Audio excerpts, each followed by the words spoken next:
Hello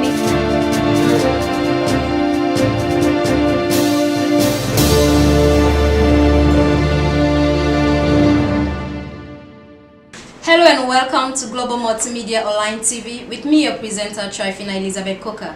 And this is Global Multimedia Online TV Daily Home News.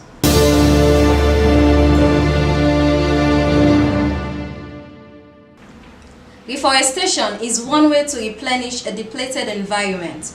With this, Save Life initiative has ended a tree planting exercise targeting learning institutions in Bombali district. 20 schools benefited with 200 different varieties of fruits and shade trees. Victoria Kamara was part of this exercise and now reports. On the 5th June this year, President Julius Maada Bio launched the National Tree Planting Project at Motome community in Freetown.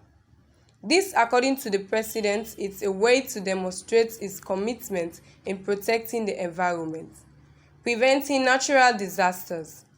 He also promised that his government will take proactive steps towards ensuring effective environmental governance, management of forest resources, and environmental education.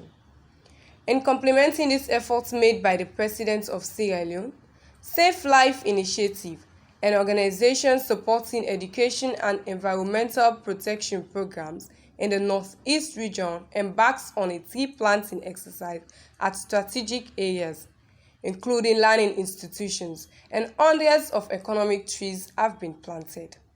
Issa Conte is project's facilitator. The process they go normal, everything they go normal. So people as you see volunteers they around.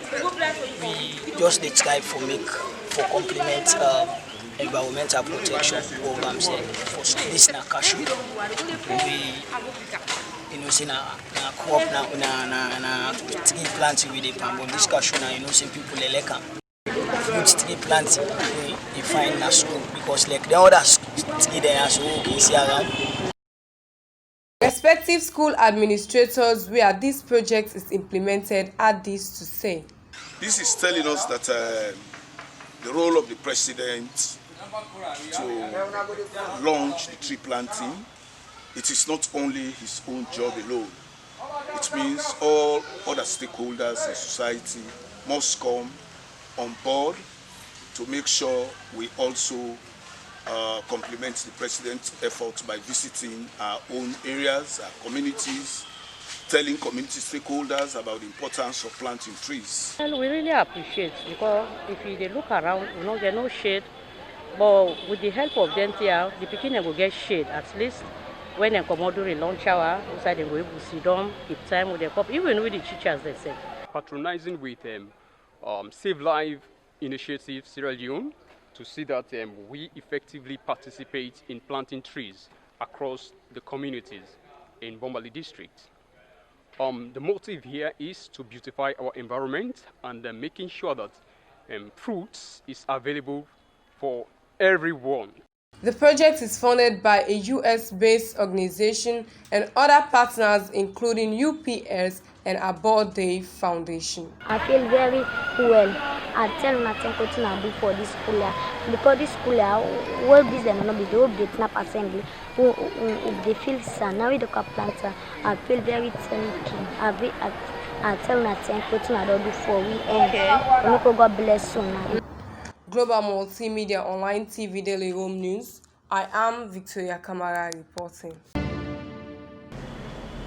Owing to the fact that learning institutions, especially universities, are think tank solution providers to any nation, the contributions to the development of human capital and country development. Professor Reverend J J Momoh, Vice-chancellor of the Ernest Koroma University of Science and Technology, discusses how COVID-19 has affected their operations and discloses to the public their plans in reaching their students. I engaged him in spotlight conversation and put this together. Number one, when we started, we thought we could reach them, by radio.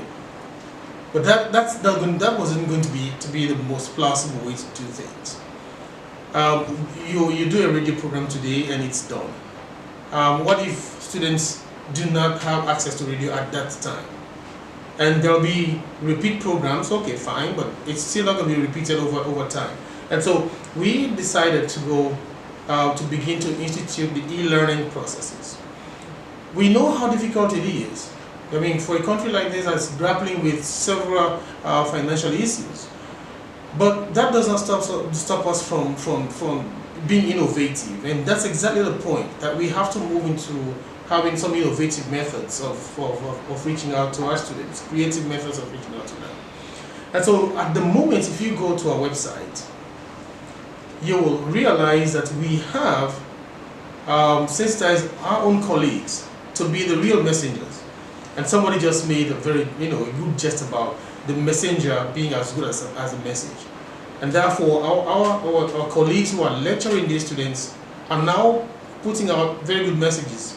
A, that they should be internet savvy or ICT savvy. And if the lecturers are ICT savvy, the students must also be ICT savvy. So if you go to our website, you will realize that we have posted quite a good number of our lecture materials. And we've also included other reading resources from other open sources in order to encourage our students to begin to rethink how they can also continue with the learning processes rather than just depending on a face-to-face method. And so for me, I will think that although there is a challenge of the social distancing and the not meeting with our students face-to-face, but there is still an opportunity for us to now catch up with the fourth industrial revolution. So, considering the EU system of learning, how strong is the IT system to ensure quality and effective learning for the students? You will agree with me that the ICT in the country is not as strong as one would expect. But that does not stop us from doing the best within the limited resources we have. Our ICT here on campus, we are a University of Science and Technology. And so we put more premium on ICT. And I will say to you that we are not the worst for it, though not the best. We've not gotten to that point yet. But I think we have done so well that our ICT is very strong enough to be able to accommodate the number of students that we are dealing with. However, when we produce those information, those pieces of resources that the students will require, we also will require the students to be able to access them. So access will be another issue. Because students may not have the opportunity of accessing due to the high cost of, they call it megabytes. But that again, we are still in consultations with our online ministry, the Ministry of Technical Higher Education, and they have at least struck some deal with the mobile companies, so as to give us a 0 rating, what you would call whitelisting, of our URLs, which means that students can now, if that is all done, can access our websites by typing just our URL for free on their handheld devices. If that takes shape, then we'll have been able to reach each and every one of our students, and we'll have been able to reach each and every one of our staff members. At least with those pieces of information, and e-learning processes will now be at least to a level to which that we will all appreciate in this country. At a moment like this, when the global pandemic has affected the whole world, especially developing countries, vulnerable children, orphans from Ebola, and more are badly hit by this uninvited visitor. 145 vulnerable children, including Ebola orphans, have received food support, soap, and face masks from a grassroots organization, Access to Education, based in Bombali district. Handler Mark Williams now reports. COVID-19 pandemic has posed several ripple infecting almost every sectors of life, especially in developing countries. To relieve this effect posed by this deadly virus, an organization that gears to promote and improve livelihood, nation building, etc. Access to Education has chipped in by donating 25 kg rice, soap, and face masks to 145 vulnerable children in Bombali district. As said by the national coordinator, Mohamed Papa Bangora, the children are their usual education beneficiaries whom they have been supporting since 2015, and this is very important to them as an organization to support these children with food in this time of the global pandemic when most of the economic activities of their parents or guardian have been seriously affected. In time, we thought it fit as a grassroots organization that food also is very much essential at this point in time, and food itself is a fundamental human right. So as a grassroots organization that has been targeting, vulnerable children, in empowering them and making sure they access education by providing them with school materials and all. But we're in this pandemic wherein schools have been closed, and this is a global pandemic. And of course, we thought it fit this point. Most of their guardians and parents, their economic activities have been put on hold, and they've been affected greatly. So we thought it will be very much essential at this point in time to help them with food. He continued by saying the co-founders of this local NGO, Laura and Bella, are so committed to ensure the growth of these children, and education is key to human development, and most of these children were orphaned by the Ebola in 2015. It's not coming from my pocket like I used to say I mean the access to education, and my co-founders and partners, they are in the UK, Laura and Bella. So basically, Bella and Laura, they wrote a small proposal to Ludovica. Ludovica is an organization based in the Netherlands, and they help us with small money. And that money Ludovica gave us, we directed straight to ensure, because these are children that we have been working with for the past 5 years or so, because this is an organization we started in 2015, immediately after the Ebola virus. So we have been supporting them, all this while, and they're in our database, so they are not new, they are our beneficiary. It's just a continued support. We just thought it necessary that at this point in time it will be very much good if we help them with food. Beneficiaries of this kind and timely gestures expressed their impressions. Today I feel very proud of this donation. They arrest with soap and face masks they supply in this community. And me, these face masks, like how they sell at 2,000 at market, so like I don't can get a free soap. Bro, that 2,000 I go economize and I'm in pockets right now. I know they buy face masks again. That soap I go use an host for they wash me and that prevents from coronavirus. That rest I go even put on a host, let the able eat them. That time they say virus where they meet the body sick, virus they come. Virus now sickness. So that rest I go eat a small, let me body get help. No, I feel happy because all this while since this sick camp, last in the family they still for food. So thank God now access to education don't make a food possible. Right now we don't get food for it now. As for the face masks, some of like me some are students with people and me. So I go school. I no go afford the 2,000 for buy face masks. So when they don't carry please I don't get face masks. I thank God. So I go use that money there for buy other things then at school. Well, I don't able to talk much. I really feel excited because this opportunity will be for it. And today we don't get back for let me say for many times we get this opportunity and I really feel happy today. I don't know how to tell them thank you sir. Thank you guys soap and face masks and I'm really glad for where them giving there because right now we can't hold the power in difficult because this corona we don't come. Especially for this face masks, we really need them, especially if they go hospital, if they go like some garden areas, get this face masks. It will be difficult for you. And this, especially people that they sell at the market 2,000. But me right now, I don't get the privilege and the opportunity. They don't can give me this face mask. So I don't really glad. I don't go. My company don't go bluff me again. Say, sir, you don't get face mask. They don't can give me. So I'm glad for that. So I give thanks to Laura and Bella for waiting. They don't do for me. They don't do for me a lot of things. I'm not able to tell them much. But I will really appreciate them for make them able to send for me more and more. And we will really tell and say we will be proud of them.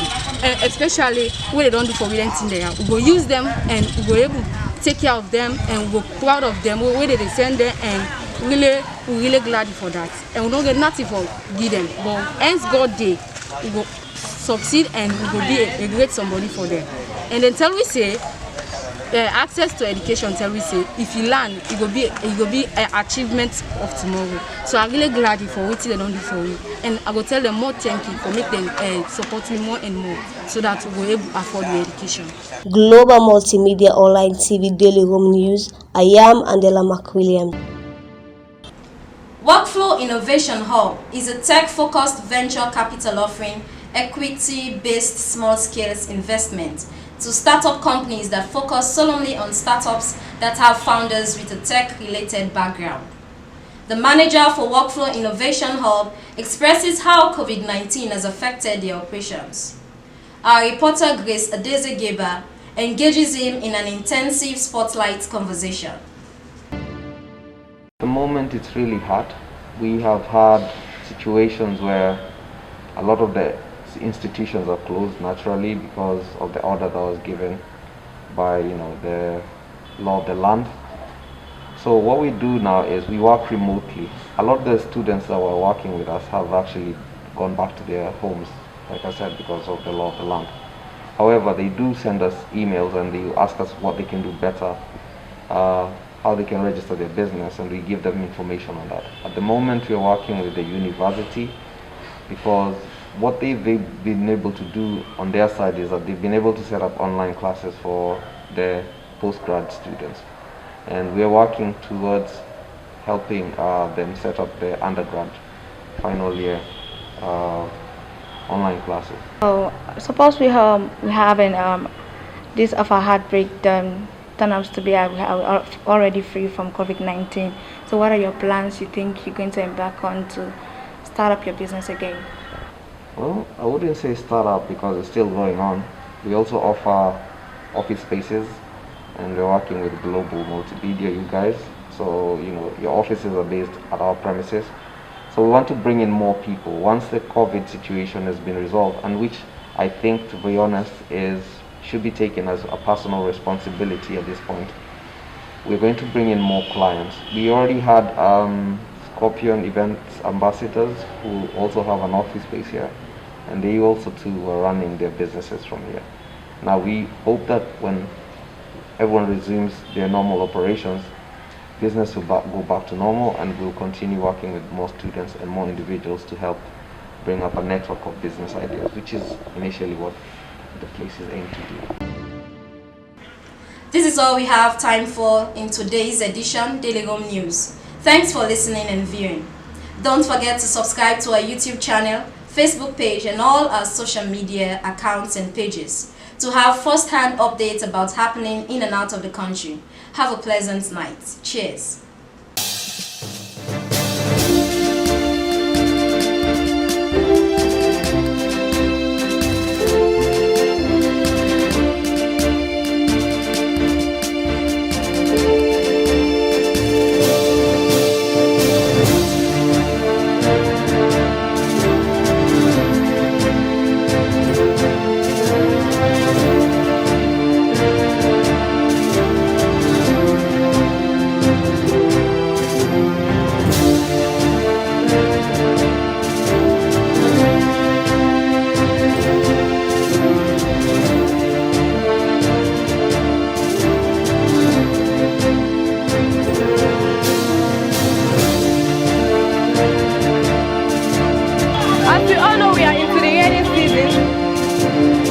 We are here at Dr. Vincent Kanu Road in McKinney.